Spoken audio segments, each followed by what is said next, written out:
Imagine, first try ko pa lang sa kanya. And today, ipapakita ko sa inyo yung aking hair care routine. Sa totoo lang, sana dati ko pa to nalaman at dati ko pa sana siya binili. At kung meron akong isang hair care product na ma-recommend sa inyo, eto siya guys. Eto yung Kerastase Genesis Defense Thermic Anti-Hair Fall Fortifying Blow Dry Fluid. And this video is not sponsored and binili ko talaga to. Eto, ni-recommend siya sa akin ng best friend ko na si Esa. Hi, Beshi. Ngayon ko lang siya nabili. Hindi ako nagkamali sa kanya. Imagine, first try ko pa lang sa kanya. Sobrang effective niya sa akin. Itong buhok ko na to, ayan, di ba? Pinakulay ko siya and pina-haircut ko.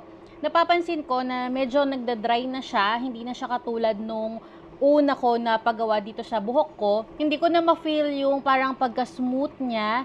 Pero alam niyo yun, nung ginamit ko to, parang bumalik siya sa dati na parang bagong gawa. Ang pinaka-combo ko dyan is etong Dyson Airwrap, tsaka itong Kerastase. Ang maganda dito sa product na to is spray siya. So, i-spray mo lang siya dito sa end ng hair mo. Ako kasi hanggang dito sa middle part, ini-spray ko pa din siya habang basa yung hair ko.